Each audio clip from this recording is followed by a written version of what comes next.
Hi, everyone. Welcome to our show, Get to Know Your Neighbor. I'm your host, Cameron Geesaman with Geesaman Homes. Each week on our show, we introduce a Fishers resident or business owner to showcase who they are and bring awareness of their business or awesome stories of who they are. Connecting people is one of my favorite things to do, and I'm honestly really loving this opportunity to do it on this platform. Don't forget to click the like button, post an emoji, or comment below. And if you have a friend or business that we could also showcase, please feel free to message me their name and contact. While doing research on Fishers, Indiana, and wanting to find people honestly more knowledgeable than I stumbled upon an absolutely wonderful Fishers, Indiana blog. Now, Adam and I have lived in Fishers for probably it's about 30 years now and haven't heard of our guest tonight. And essentially, this is why we started this show. So our guest tonight is Larry Lannon, who started a blog back in 2012. Larry has been a Fishers resident since 1991, so he's seen lots of transitions and started his blog, LarryInFishers.com, after a 28 year, longer than even that, 28-year career as a government employee. For over 8 years, he attended local government meetings, was a contributing columnist for Current in Fishers, and had done freelance writing for the Indianapolis Business Journal. We're excited to chat and learn more about Fishers and local news, so please welcome Larry Lannon. Hi, Larry. Hello, Cameron. Thank you. Very, very kind in your introduction. I appreciate that very much. You're welcome. It's so funny because actually I had gotten on your blog, and this was a couple weeks ago, and I started to write kind of my intro. And Adam always reviews it. And so he got on, and I had written originally that he retired and he was done in March. And Adam goes, Cameron, he's still writing. I was like, okay. Well, if you want a response to that, I had every intention of retiring in March and moving toward doing more writing about entertainment. And I already do film reviews. I have a film podcast I do with some friends when we can get it done. But what happened is, coronavirus hit, and because of that, all those live venues shut down. The film industry is just beginning to open movie theaters again. Because of that, and because coronavirus and some of the racial issues that are national and not coming to Fishers as well, I just felt I had a responsibility to continue to write, at least for a while. So I've continued writing. I've stopped going to meetings in person, which is what I had been doing. So I am now looking at videos, just talking to people, still producing podcasts, mostly on Zoom rather than in person. So I've stayed in the game, but I'd like to retire, but events have gotten in the way. I can't say that I am disappointed in that because it's nice to see, it's nice to have a voice out there. And I do have a question later that kind of gets to that. So I won't jump ahead, but tell us, for all our viewers, can you kind of tell us a bit about kind of who you are and how you came about having a blog for those that don't know who Larry is? Well, I grew up in Indianapolis on the Northeast Side. When I was in high school, all I wanted to do was get in the broadcasting business, and especially radio. So I went to a trade school for broadcasters, got into the broadcasting business. Basically, was an old-fashioned disc jockey in the late 60s, early 70s, programmed music for stations, really enjoyed that. But then I got involved in sports, did play-by-play on radio for small colleges and high schools. Then I got into news and talk shows and the kind of thing you're doing here. And so my feet went in many different areas of broadcasting. But in the early 80s, the business changed. I changed professions, went to work for the federal government, as you mentioned, for 28 years. So I was a journalist for many years. Broadcast radio news was what I did most of my career. About 15 years in radio broadcast. Did a little TV, but it was mostly radio. So I missed journalism. And when I retired, I still kept up with events around Fishers, and I saw nobody really covering Fishers anymore. So that's how I got to where I was in 2011. Late 2011, I retired from the federal government, tried to figure out what I was going to do next. I did some paid gigs, but you want to be a volunteer in your community. This is how I decided to do it. I knew something about journalism, and so I decided, okay, let's just do the blog and see what happens. I had no idea if anybody would even read it when I put it up. That in 2012, blogging wasn't really, I don't feel like it was as big as it's gotten now at this point. And so for you to kind of take that brave step of starting a blog is big, I feel like. Well, and I was no tech guy. I mean, it was the simplest kind of blog you can imagine. It's still fairly simple. I used a different platform a few years ago, but it's still, from a technical standpoint, very simple. I try to concentrate on the writing, on the content, do the best I could on that. But yeah, it wasn't as common then, and podcasting wasn't until 2016 is when I realized podcasting was a big deal. So I thought, well, let me see. I was doing some work, doing some instructing. I was getting some money from that. So I took a little bit of that money and bought some equipment to podcast. And I've been podcasting since 2016, back to my radio roots there, and just doing interviews, conversations with people around town. Sort of what you're doing, a little bit different, audio only. I prefer audio. Being on TV or video is not my favorite thing. So I can do it, but it's not what I prefer. When we were talking about this idea originally, it's funny, I hadn't thought about the podcast side of things. I really just did Facebook Live partially because, when we started it was kind of back when everything was being shut down. And it was something that people could watch because they were at home. I felt like it was a little bit more, it connected with the viewer a little bit more. And I knew that I really liked watching them. So I thought, we'll start that way. But even recently transitioning, I can't say that it'll always be a live show. I like the variable of a podcast because you can kind of go through, you honestly could almost talk longer and have more content, but yet then you can cut it down to kind of what you want to share. You know what I mean? I do very much, yes. Yeah. So it's one of those where I don't know where this will take us. I'm enjoying this so far. I have said on multiple shows that when I was growing up, I always wanted to be Barbara Walters. So the joke is I had to wait until 2020 to make it happen. Well, you're on your way, Cameron. How can I say? You have to start somewhere. I know, right? So it's our inside family joke. Anyways, let's kind of dive into Fishers. What has been your favorite part essentially of living in Fishers, or what kept you here for as long as you've been here? It's an interesting story because my wife and I were married in 1991. We'd not been married before. We both were a little older amongst newlyweds. I was 39 and she was in her early 30s. So it was interesting that we got married at that stage of life. We just happened to be that way and ready for each other. But I had a small apartment in Irvington on the east side of Indianapolis. She had just built a house in Fishers. It's not a big house, but it was a nice ranch house. So it wasn't a close call as to where we were going to live. And this was 1991. Now, Fishers was a town of less than 10,000 people at that time. Yep. That. And there wasn't much to do. If you wanted to go to Dairy Queen, you had to go to Noblesville at those days. You had Sam's Restaurant, you had a few things you could do, but there wasn't much in Fishers, and it was just the nature of it.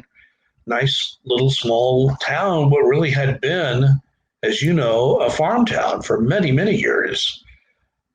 So when I arrived here, I asked Jane, my wife, I said, well, why did you build your house here? And she goes, and this is my wife for you. She's so smart about these things. She goes, don't worry, it's going to grow. You won't believe it. And of course, she was absolutely correct about that. So I enjoy living here because I enjoy the people that I've met. I've seen the growth, and I know we're going to talk about that later. But I just think that knowing the people that I've had the chance to know, my neighbors, my friends I've been able to gain here in Fishers, and the people I've had a chance to build relationships with, and my daughters, my twin daughters were born when we were living in Fishers, and they went K through 12 through HSE schools. And we had a terrific experience there, prepared them very well for college, are both college graduates and married, and they doing, both of them work with children, which I think is great. So as far as I'm concerned, that's what really brought me to Fishers was my marriage. And what kept me in Fishers was the fact that it's a great place to raise a family, great school system, and the growth was amazing. And what we did not have in 1991, we have that and more in 2020. So I can say that we raised our family in a great place, and that's what kept me here. And even in retirement, my wife and I decided we wanted to stay here if at all possible. We're in our third home now. We're in our retirement home. We bought a condo. We sold our house that we raised the kids in, two houses we owned. One small one, then we got a bigger home. And then now we've gone back to our retirement home. So we made the decision to stay here because we like the community. I'm trying to get my parents to downsize right now, actually, as we speak. Well, my wife's parents moved to Fishers. Oh, yeah. And they've had two homes in Fishers, yeah. Yeah. My parents moved to Fishers, and they've still been in the same house the entire time. And we keep saying, okay, you need to downsize. So it's a process, though. Definitely trying to get rid of all of this stuff is hard. Well, what are your thoughts then of the growth of the city, since your wife said it will grow, and sure as heck it did. As we've all seen, yes. Yeah. Well, as far as my thoughts on growth, I must say that as somebody who's been doing news reporting for all these years here in Fishers, 8 years, what I have found is there has been a debate in this town. And when we were a town, and now that when we became a city based, and we can talk about that if you want. That was the first big story I covered was the referendum on city versus town versus organized city, a reorganized city. But what I found is that there's a division in Fishers. But I think if you look at the election results, you'd have to say people are very pro-growth generally in Fishers, because the candidates that are pro-growth have tended to win. Not in every case, but tended to win. Certainly Scott Fadness had a very convincing win in the primary when he ran last time, which would indicate to me that the other candidate, his primary opponent, was sort of siding with people. Maybe we should slow down the growth. Maybe we're growing too fast. Maybe things should be slowed down a little bit. I think people like the growth here, but there is still a significant number of people, not a majority, I don't think, based on those results of the election. But there are people here who are longing for the Fishers of old. We were an old farm town, and if you've got an old house and you love living where you live and you have to move because there's been development, for instance, that whole yard development, they call it the yard, they call it Fishers District now. I guess I had to change the name for legal reasons, but that's another story.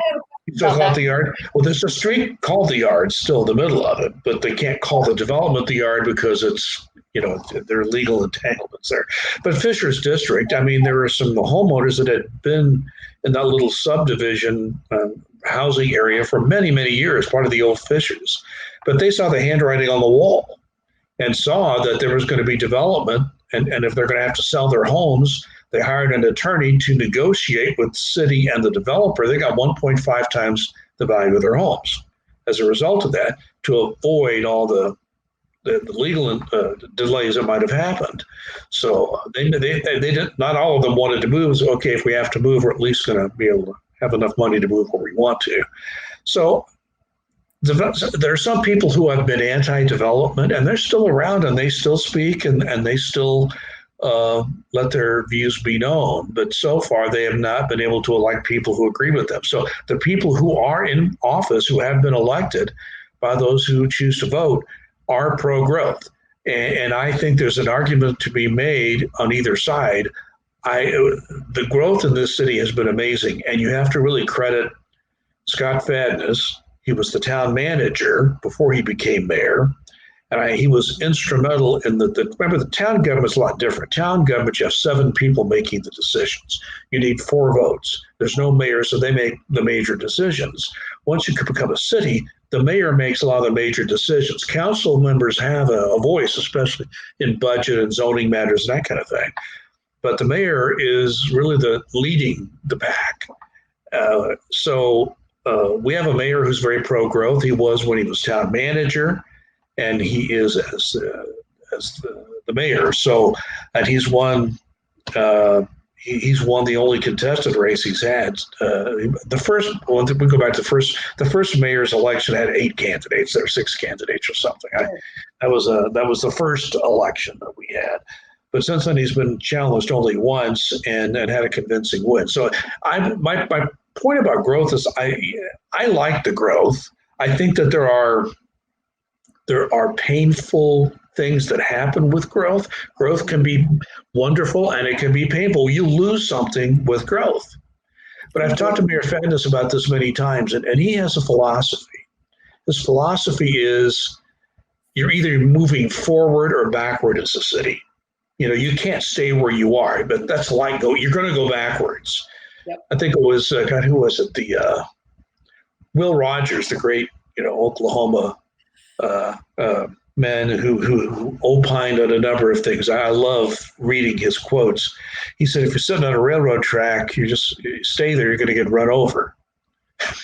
That's so the idea is Scott Fadness's view is the city must move forward, because if it's not moving forward, it will move backwards. So this growth will probably continue. I think his city council is generally in favor of that. I think there are a couple of new members, one member particularly who was challenging him on some of these, but there's clearly a majority of the council who's in favor of what the mayor has been doing and of the growth of the city. So the growth it's a double-edged sword, Cameron. I mean, you lose a little something of that quaint little town. It's going to happen. The thing is that I think that the quaint little town was gone way before Mayor Fadness became mayor. And I think that is lost. A lot of people have lost sight of that, because at the end of the day, yes, when Adam and I graduated high school, there were 300 kids in our graduating class.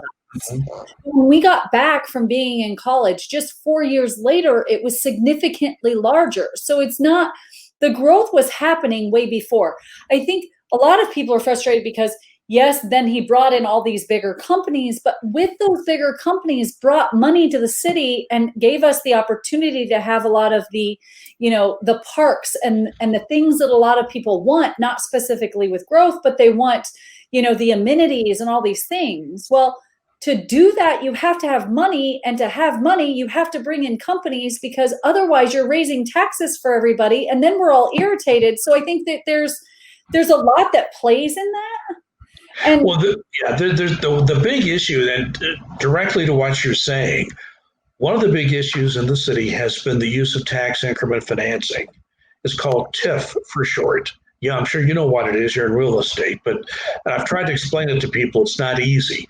The basic, it's very complicated, if you want to look at all the nuts and bolts and get in the weeds of it. But essentially, what it does is it takes the property taxes that would be paid on that commercial property to pay off the bonds that were city bonds that the developer in the city wants to develop a certain way. TIF is a good way to do it. It gives the city a lot of say over how development happens. The other side of TIF is that doesn't get on the tax rolls for sometimes 20, 25 years. Right. However, you still have the income tax, the option income taxes money does come into the city. That's not a small amount. It's not as big as a property tax, but it's a significant part of the city budget. So there are a lot of people who have criticized the TIF approach, but if you look at what the city has done, there were not a lot of other options. If you want to develop a city, Carmel's TIF debt is almost double, maybe more than double Fisher's, and then Noblesville is next in the county, and Westfield is starting to develop. So even though they're last amongst the major cities in Hamilton County, their debt is starting to move up, and they're having a big debate about their debt at the moment. There was a very good article done by Caitlin Lang in the Indianapolis Star about that. So growth, it has its pains. I mean, it's got its controversies, but I think you would have to say up to now that the TIF financing has worked. The only TIF financing is a risky thing. If values start to go down, if the economy goes down and you lose property values, then it becomes a challenge. But I'll say this, even when we had what they call the Great Recession of 2008-9 and a few years after that, the property values in Fishers held steady. It didn't go up. A lot of places it plummeted. In Fishers, it was steady, as you well know. Yeah. And so having those developments there certainly helped. So time will tell, but growth has its pains. It has its controversies, and I've been there for a lot of the ones in the last few years. But the pro-growth people have won, and they are the ones that have prevailed. And you're seeing all this construction in downtown Fishers. It's just amazing. When that's going to be done, it's going to be a whole different look to what we think of downtown Fishers. Here's the thing: if you don't like it, I'm in real estate. I can help you move. Absolutely. And and what are the facts? The facts are people are moving to Fishers. There may be some people leaving, but it's a net increase. It's not. People want to complain about it, but there's so much that people can complain about that it's just one thing. And so it's, and don't get me wrong, my parents are in that same camp. My mom doesn't like that when you drive down the road that there are still two roads and it's congested and you can't get through. But I remember when it was one road and you couldn't get through when we didn't have as many people. So I don't know. I just like to breathe in the car and just get through it. I think that the history of Fishers is very fascinating. And if you meet some people in town who still know a lot about, I've talked to George Cale, the retired police chief. He's lived here most of his life, and he has terrific stories about old Fishers. Walt Kelly, the former president of the town council, has terrific stories. Yep. His daughter graduated with us, or a year ahead of us. Yeah. So I love the history of Fishers. It's very interesting, and it was a very different place. I think it was George Cale that told me once the sewer line, how did he pronounce? I think he said once the sewer line went from downtown underneath the interstate to the other side. So that was the start of the development. And do you know what year that happened? Excuse me? Do you know what year that happened? Oh my gosh, that would have been the 80s, I think. Yeah. I don't know the precise. Even if you talk about the yard or the district, or I've never figured out it, I don't know what it is. I'll call it everything forever. That little community, so to speak, because growing up, I went to Fishers United Methodist Church, which is still there, but the patronage was on that corner. And so it was part of it. So we knew a lot of the people that lived there because a lot of the people went to Fishers United Methodist Church, right? And so, it's hard because whenever you have something like that is kind of old, a lot of the homes were really kind of getting bad. And so it's like you're almost at the point where you're tearing them down or you're doing complete rehabs, which is same that is off of Lantern Road, technically in Fishers now, that's kind of the downtown. A lot of those homes that they've torn down, and even some of the ones that are further towards 106th Street, going backwards, from 116th to 106th, like a lot of those are getting just really run down. So it's like, okay, do you keep it in the state that it's at, or do you try to revitalize it? There's some great things that can happen with revitalizing areas. And so, I'm not saying we need to get rid of stuff, but at the same time, it can be really good. And so I'm not against it, I have to give Mayor Fagnes credit because he does believe that the city is only as good as the neighborhood that's having the most difficulty. And our first house was in the Sunblest Division. We were just east of Allisonville Road, just south of 126th. Okay, which part of Sunblest? Because there are multiple Sunblests. Yeah, I think it's what they call the regular Sunblest. Yeah, I know there's I know what you're talking about. But like I said, we were just south of 126, just east of Allisonville, that little enclave there. We were just a few blocks from Holland Park. I used to take my daughters to Holland Park all the time. Yes. But I've seen the mayor, like in April, they would have fix-up days, and people would volunteer, go to Sunblest, and some of the people who are older, who maybe aren't able to keep up with the improvements that are needed, they'll have people come in and do that work. And he's, I think he's focused, and you have to give him credit for this. I mean, Mayor and I have not agreed on everything. We agree on some things and not others. I love the mayor in general, and he knows that. But I do believe that he has taken an interest in neighborhood like Sunblest. He doesn't want to see it go down, just as you were saying. So let's make sure that maybe our oldest neighborhood that needs the most attention is getting that attention and is still a desirable place for people to live. I'm sorry, go ahead.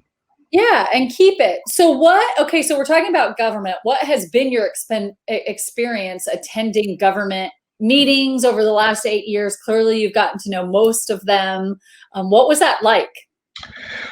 That was an interesting question. Is an interesting question for a number of reasons. Let me try to give you the shortest answer I can. When I first started covering the town of Fishers, I just started showing up in January of 2012 at town council meeting. I just sat in the audience, took notes, went home and wrote up. I had no idea if anybody was reading it.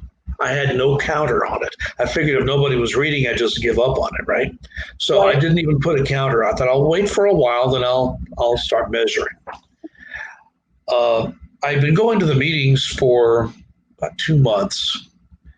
And one thing I noticed immediately, my preconceived idea was, okay, these are all of one party, right? The Republican Party is pretty much predominant. We have a couple of Democratic council members now, but at that time, certainly the Republican Party dominated the political scene here. That, well, they're not going to have that many disagreements. They're all with the same party, right? Wrong. They had a lot of different ideas, and they had a lot of debates, and they had a lot of disagreements. But what struck me was I was sitting just kind of, what usually happens is the council would have an executive session in another room, and then they would all file in for the town council meeting. And there was a man named John Weingart, who's still on the council, who walked up to me and said, "Are you Larry?" I said, yeah.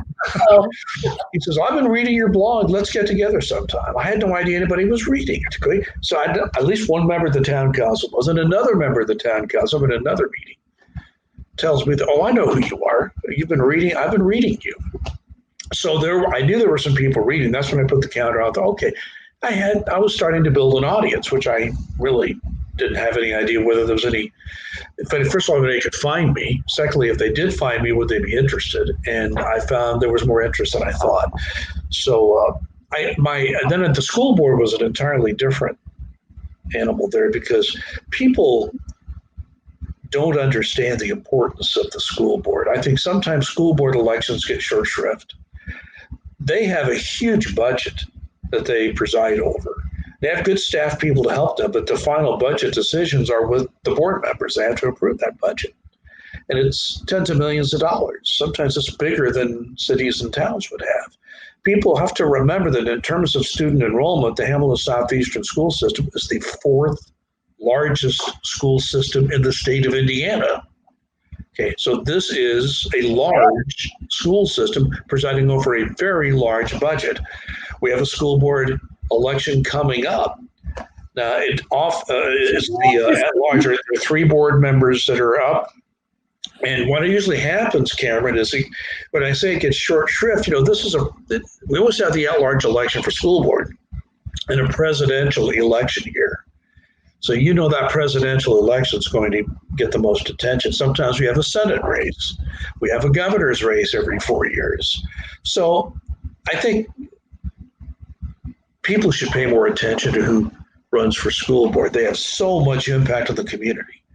Well, I think this year, honestly, Larry, I think that there's a lot of people paying attention to the school board this year, just because of really essentially what's been going on, which have you posted on that, of like what's kind of been happening with the Fishers or Hamilton Southeastern School District with not getting open and all of that? Like, do you have any opinion of that? Well, I'll say my opinion. I'll kind of outline what's happened. Uh, this has divided the community in a very big way. I have written about that It has. because we have one, and I have to say there are probably some people in between. I haven't heard from any of them. You have one group that says we need to go back in person now. Let's do Right. it now. There's another group saying, whoa, health of our kids, health of the staff, the teaching staff, the other staff. We need to be cognizant of that, and we need to be careful how we do this. And they've sort of been and there's been this little battle going on. The school board is now, just this week, up to fourth grade, 50% of the students are in the classrooms now. They started this. That's this week. And then September 21st, the higher grades will begin that 50%, with the idea of going, there'll be 50%, it will be an online, 50% in person. It's more complicated with the different grades, but it's being worked out. The administrators are doing the best they can. And trust me, I have two teachers who are related to me in the HSC schools, and they are working and doing all that they can under some really tough situations where they're getting a lot of criticism unfairly, I think. It's okay to criticize some things, but you really need to understand what these teachers are going through. It's a very difficult time for them. There's no. When I talk with friends or with anybody, there's no right, there's no wrong. At the end of the day, like, it's not going to be right for anybody. In the sense of like all people, it will never, like, because I have friends who have special needs and can't go, and then I have people who are having issues and they really need their kids in. So there's never going to be an answer that the school board can give that will solve everybody's issue. Here's what I have found, and this goes back to your original question about going to meetings. You have to be a little bit careful. Now, I admire people who organize, okay? Because organizing, if you have a political view or you have something you want a public body to consider, organization is a very important part of that. And if you organize, you go speak at meetings, you send in emails, letters, and your letters to the editor, or letters to me, whatever it might be. Right. I admire that because that's part of democracy. But you have to be a little bit careful. That is not necessarily the majority view. No. Those are the people who are good at organizing, and I'm not downplaying that. Those people should, be listened to, but don't always assume the people who are the loudest are the people who are the majority.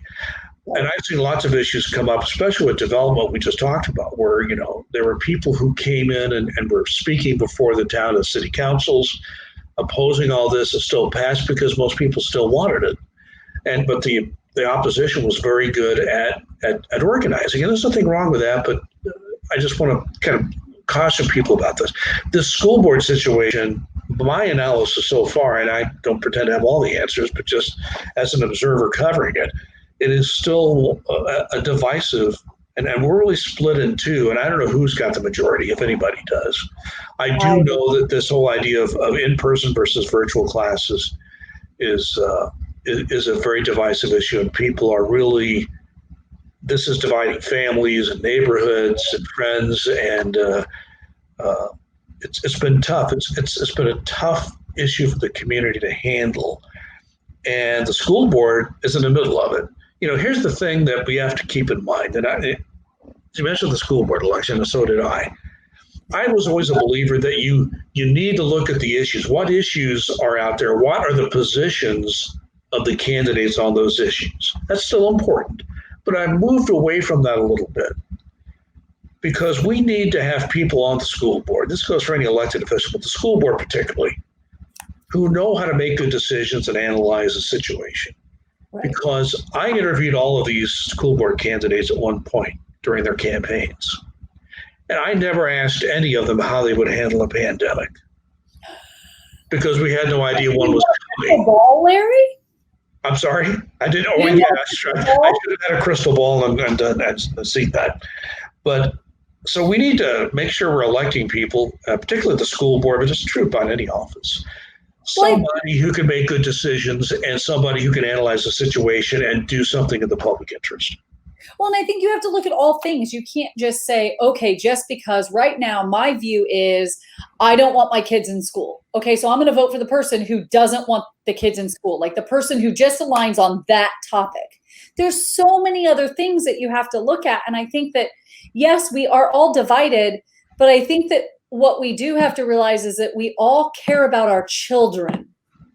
And I try to tell people, even though, it's interesting because I say, even with any of our guests, I try not to get really controversial.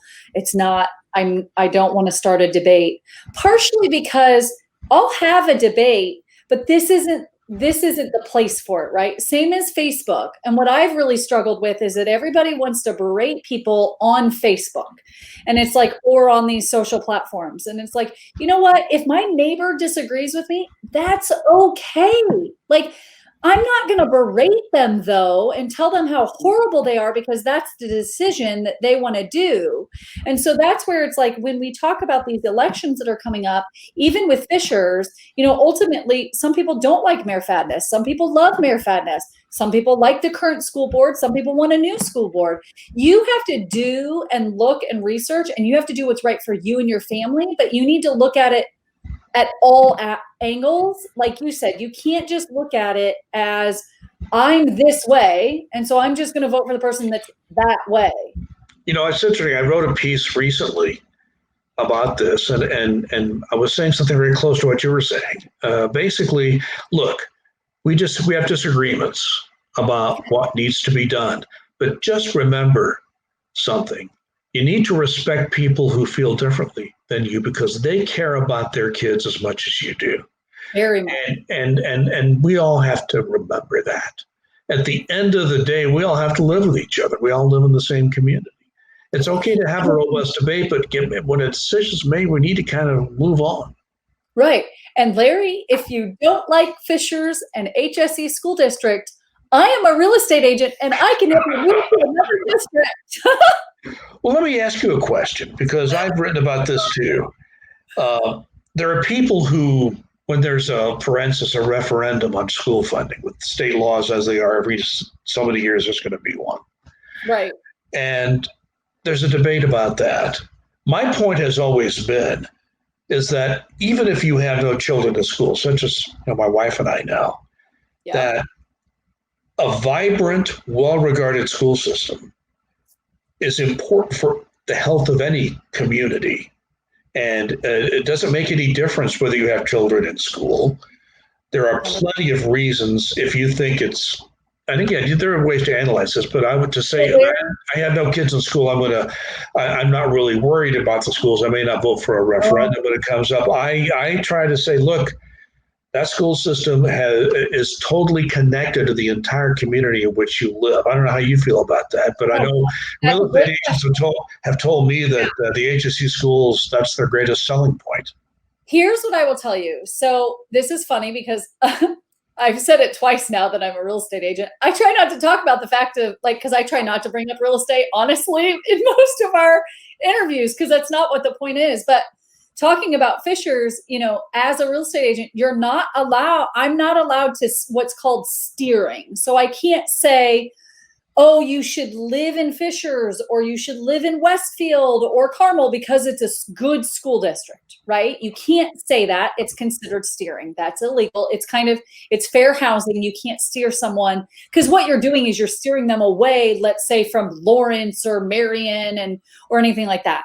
My opinion is, at the end of the day, I can't tell you if Lawrence is a good school or Fishers is a good school or Warren Township is a good school for you, because I'm not you, okay?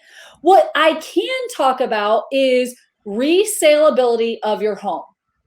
Statistically speaking, homes in decent school districts, meaning Hamilton County or whatever, if you want to have a stronger resaleability of your home, then I recommend considering Hamilton Southeastern District schools anywhere. So I talk more about resale value, then I talk about schools. Now, yeah, and I think that's interesting because I'm generally aware of these rules you're talking about. But really, my point is not so much that you're steering people there. My point was that the reputation of the local schools speak for themselves. Other people who want to buy have and that's researched why this. Yeah. resale value is so good. Mm-hmm.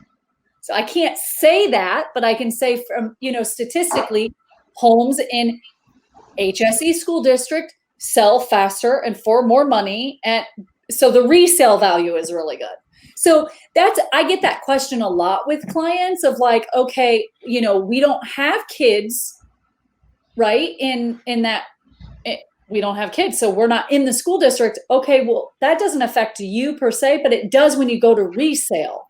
And my favorite is always when people are like, but it's my last house.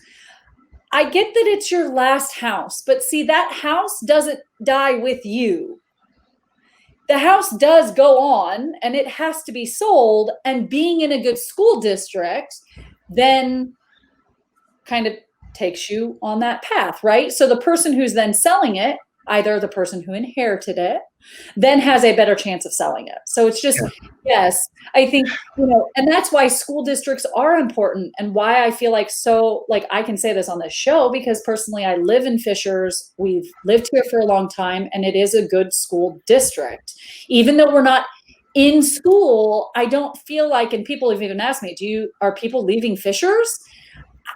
And I don't personally have a single client that has called me and said, I want to leave Fishers because they're not in school yet. Mm-hmm.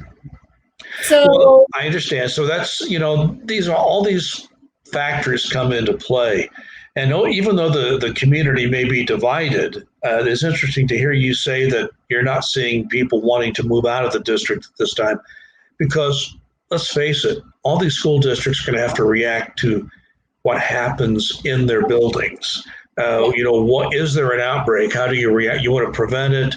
How safe is it? What's the general health climate in terms of where COVID-19 may be? So you've got there are a lot of factors in that, and some of these schools that are going back may have to close down, or at least close down some buildings. We hope that doesn't happen. All right, we hope that, and everything is being done to prevent that. I want to talk about something this is really a question about going to meetings. I think we all need to start thinking about something that's going to happen in just a few years. I wonder whether Scott Fadness will run for election again. And if he decides not to. Wait, is this a prediction, Larry? Not a prediction, it's a possibility. He's always said he doesn't want to be Jim Brainard. He doesn't want to be, he didn't say it that way, I said that. He doesn't want to be, he wants to pursue other things in life, okay, whether it's in politics or in business. And he's certainly really successful, I think, doing any of that. But there may be a point where he says, I'm not running for re-election. I think that's when we're going to see the scramble. There are lots of people who would love to run for mayor in Fishers. So if I'm still reporting that, or even just writing commentary at that point, but that's going to be a few years off. But the mayor is here's the thing. Last time he decided to run for re-election is because he had all these plans in the works. He had Fishers District, and he had the big First Internet Bank, all that hotel. All that was in the works, not yet announced. He knew it was coming, and he wanted to oversee that. Well, I just kind of wonder, isn't that always going to be the case? Isn't he always going to have something which would be an incentive for him to run again? I don't know the answer to that question. I do know that he has expressed to everybody, not just me, who asks, that he might like, if he's going to run for any office, it'd be governor, but the stars have to align properly to run for governor, and he's not sure whether that would happen. But he doesn't want to be mayor. So if he ever decides that he does not want to seek re-election, he's the only mayor Fishers has ever had. So you have a prediction on who should run? Oh, there are plenty of people with an interest. I would say at least half the city council, maybe a little less. There are lots of other people outside of government who would take a stab at it. thing is, Fishers is such a large city now. We're our fifth or sixth largest city in the state. You would have to have enough money to run a campaign, and you have to have a media strategy. So it would take some money. You're gonna have to raise enough money to do that. Scott Fadness always did that. Yeah. He always was able to fund his campaigns well enough that he was always able to win. Even in his first election, where we had, I think, 6 candidates, now that I think about it, in that very first Republican primary election, covering that was interesting. And that's where Scott, he didn't, people forget, that was a close election. He and Walt Kelly were very close. And it wasn't until the last few precincts were counted that we knew Scott had won that. But so I'm curious what will happen in the future as somebody who plans to stay in Fishers. We have our last home, and we have bought a condo in Fishers. So my wife and I do expect to be here. So I think, it's good to talk about the past. I think that city election that's going to come up, I guess it'll be 2023. Will say a lot about where Fishers goes from there. Will we still have Scott Fadness as mayor, or at least as a candidate? If not, we have I know at least 5 people who would be interested in running. I won't name any names now. We're too far out.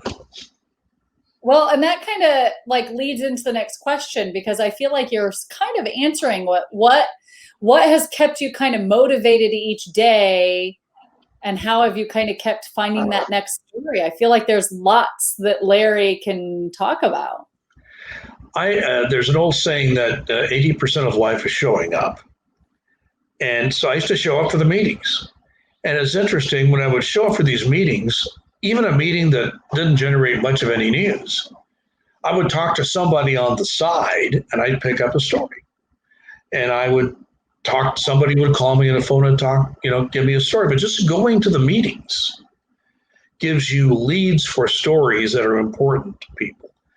I have always tried to focus on what other news media are just not covering or not able to cover. Like the Indianapolis Star has a reporter that covers Fishers, but he also covers another city in Hamilton County. And he likes to kind of stay in Indianapolis. He doesn't come up much. You don't really have to come up here to cover Fishers. I'm covering Fishers, basically watching videos of meetings, although I do know the people involved, and that helps. But what motivated me, first of all, the motivation part, was the fact that I was the only one doing this. Right. And the Star covered some things.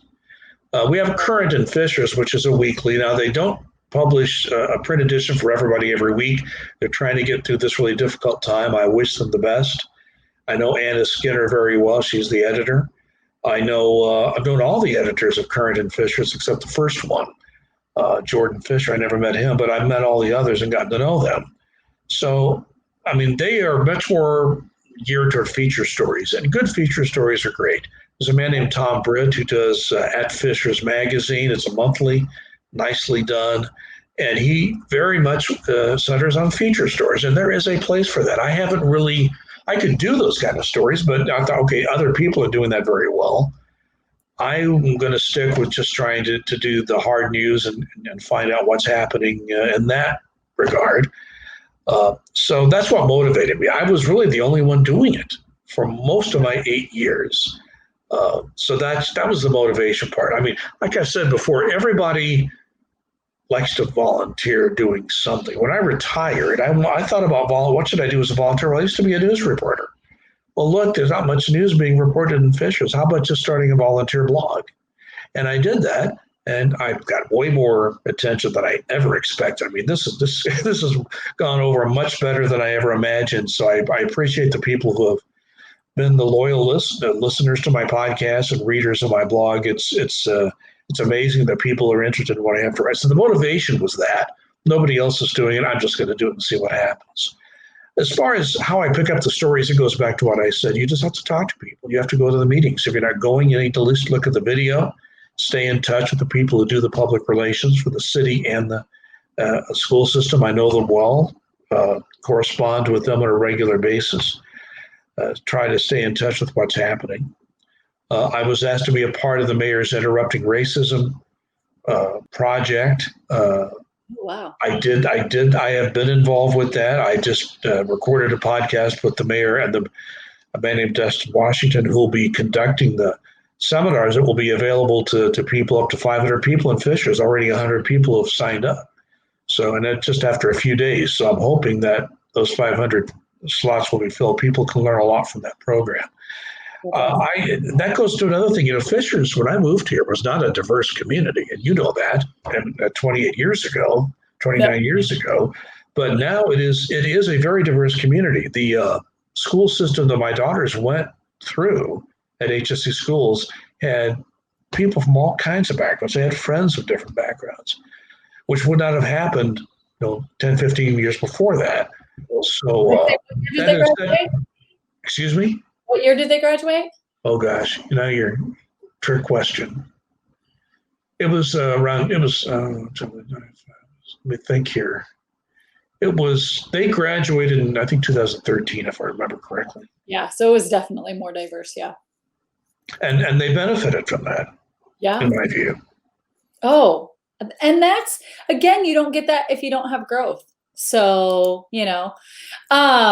so you don't know anybody. It sounds like with kind of your answer, I don't feel like there's anybody that's going to be picking up the reins or that you know of that's kind of. Well, most of these people who might run are now allies of Scott Fadness. So they're not going to even, make a move toward running as long as he is potentially going to run for re-election.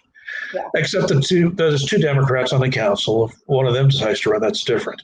But within the Republican Party now, I would say none of those people who would be potential candidates and viable candidates are going to show their cards yet. If the mayor announces I'm not running, which wouldn't happen for another couple of years at least. Yeah. If he decides he's not going to run again, then we'll see what happens. Things will happen very quickly. Right. So I don't want to put anybody on the spot, but there are people who would be very interested in that job and who've been very involved with the city, and we'll see. But that's something I'm looking. And when I'm looking ahead, that's the big next step for Fishers. When and if Scott Fadness does not run for re-election, what happens? Yeah. Maybe that's what keeps you around, Larry. Yeah, I guess thinking like that doesn't it? I just can't stop. I'm a political junkie. I've loved government, and I get a little nerdy about it at times, but I try to, when I write or podcast, I try to do it for people who are not nerdy and don't follow it all the time, and try to make it as understandable as I can for those folks. Yeah, no, and I appreciate that because, again, it's good to have people out there that are doing different things, right? If you're kind of more posting on political, and then you have others, publications that are posting on kind of like what you said, lost the word. Just stories. I'm going to try to keep, telling people about businesses and about what's going on in Fishers because I love it. And I even get asked, you probably get asked this, well, will you post on like Noblesville or Westfield? And as of right now, I'm trying to keep it as Fishers because that's where I live. That's what I love. Not that I won't ever maybe branch out, but at this point it's, kind of keeping where it's at, So for all of our viewers that are interested in following Larry, what can you tell kind of our viewers, where they can find you, so to speak, in different areas? Yeah, the best place to find me is on the internet, the 3 W's.larryinfishers.com. You see it on the screen there. That's the best place to find me. I do have a handle on Twitter. You can find me on Twitter at LarryInFishers. So that's where you find me on Twitter. I'm on Twitter and I'm on the internet. You can link to all my podcasts there. I think I've got all my stories to about 95. I was the first several years we were lost, more or less. Although I did archive some of the stories. You can see them there. Yeah.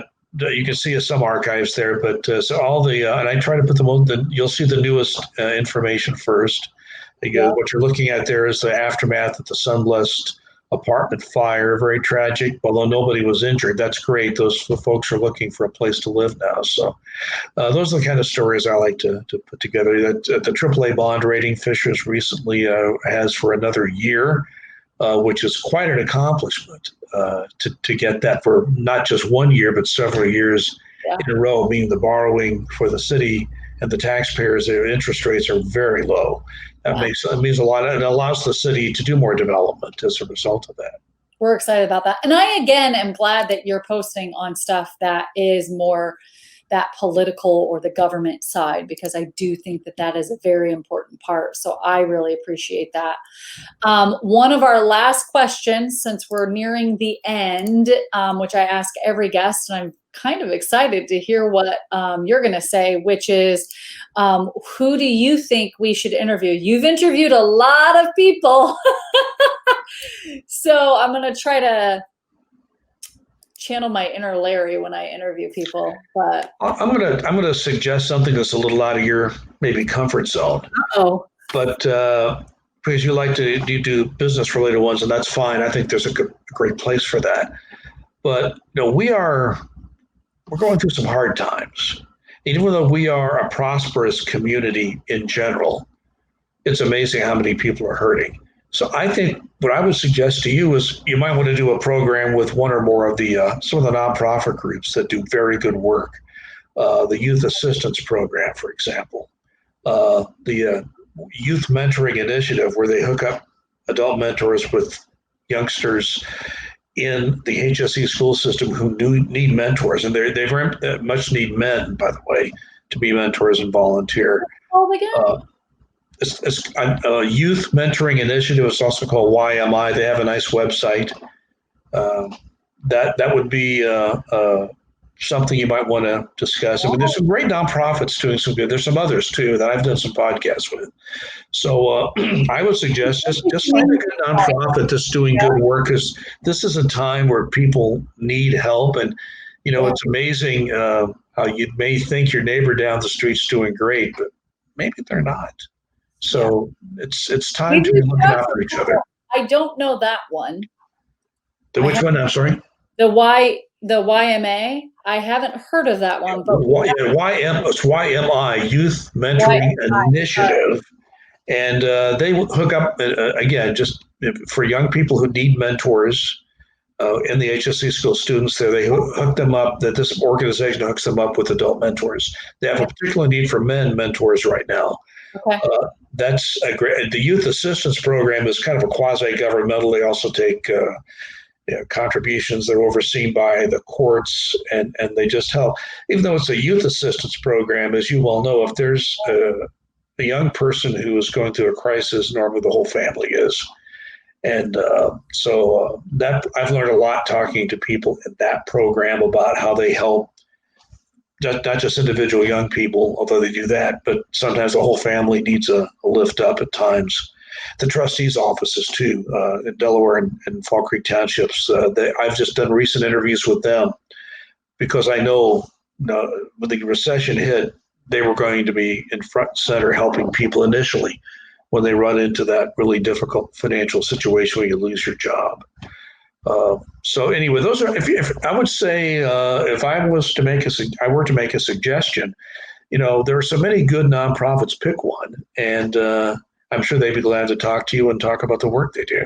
Yeah, awesome. I will do that. Actually, one of my girlfriends actually deals with kind of not adoption, even though you can go then to the adoption route, but really fostering children that are in Hamilton County and stuff. And so I've reached out to them and we're talking about a date. So here's the thing, that doesn't scare me. I just haven't ever been introduced to anybody that is within that realm, or anybody has suggested that. I'm open to anything. That's the thing. I try to tell anybody, with doing this, I'm an open book from the standpoint of I'll do any type. So non-for-profit, for-profit, it doesn't make a difference to me. Some people have said to interview Mayor Fadness. Haven't gone there yet. That's one actually I'm more worried about. Well, I wouldn't worry about that. He's a great interview. I've interviewed him many times. He's very, he'll take any question. He won't, he'll answer them as best he can. Sometimes he can answer some better than others. Right. I'm sure he would he would be glad to say yes. Yeah. You just have to be prepared to take the interview. I recommended him. It was like, you should interview him. I said, yes, Chris, I'd love to do that. Do you know anybody at any of these, like either or of the trust offices or at either of the youth programs? I do. I certainly do. Then I will connect with you later because I'd love to connect with somebody specific. Because if I just message the whole company, that should be interesting. But yeah, I'll reach out and that's what I try to tell any any viewers also. Like if you know somebody, even if it's somebody, I said businesses, but I also say just residents. If there's a resident that just really gives their life to charity and really, has a program that they're committed to, I want to interview those people too. It's not just businesses, because I want people to know that there's more than just that in Fishers. We have plenty of that, but there is much more than that. That is correct. Right. Yes, there's a lot of alls. So, it's an open book. But, well, I really appreciate it. Again, for anybody that's watching, you can see Larry or go to his website, which is larryinfishers.com, or follow him on Twitter, which my husband follows Twitter. I do not. I never got into Twitter. I don't know why.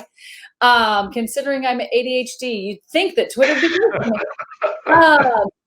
So on Twitter, it's still saying Larry and Fisher, so you can follow him there. But thank you so much, Larry. I really appreciate it. It's been a joy. I probably honestly could talk to you for hours on end. And I think by the end of the hours, nobody would be watching. So, but thank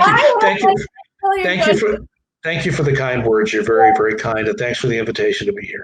Absolutely. Well, I'm going to listen to all your podcasts because now I'm going to take some notes and learn some stuff and channel my inner Larry is what I'm going to say from here on out. I don't know about that. I might be careful there.